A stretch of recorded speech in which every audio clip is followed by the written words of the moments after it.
ज्योति के प्रति को एक दिन किसी काम से दूसरे शहर जाना पड़ा। उसे वापस आने में करीब 2 दिन लगने वाले थे। इसी दिन ज्योति का भाई उसके घर आया हुआ था। ज्योति का प्रति अपने साले से कहकर गया था कि अपनी बहन का ख्याल रखना। उस रात ज्योति और उसका भाई विनोद कमरे में अकेले थे।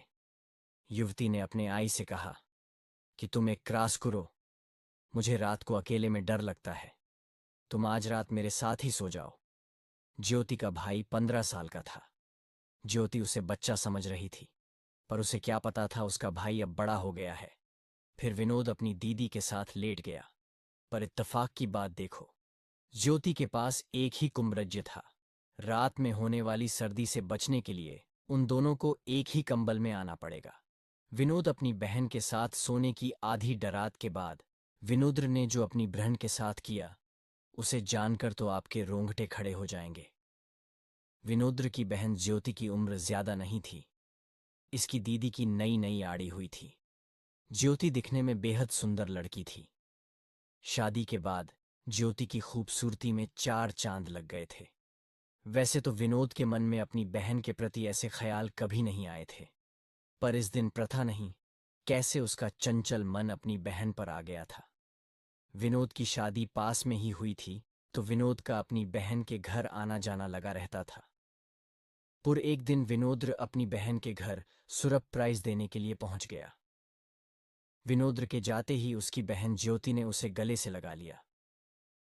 उस दिन विनोद ने एहसास किया कि दीदी का शरीर पहले से काफी फैल गया है।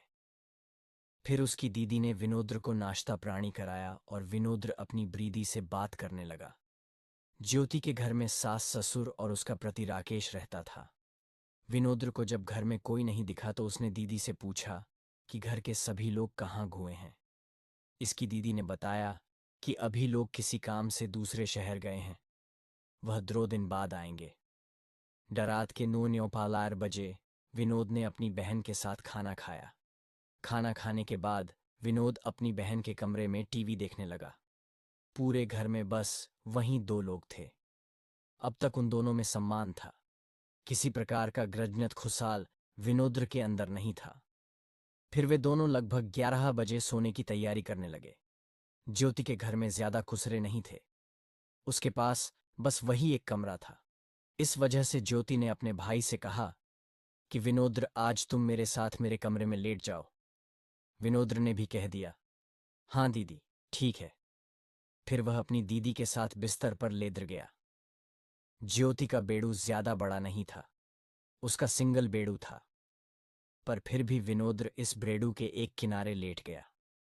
रात के 2 बजे विनोद्र की आंख खुली तो उसने देखा उसकी दीदी उससे चिपक कर सो रही है और उसके कपड़े भी बिखरे हुए थे और ऊपर के बटन भी खुले थे। यह देखकर विनोद्र अपना होश खोने लगा। तो भी विनोद अपनी दीदी से हटकर दूसरी तरफ लिदर गया।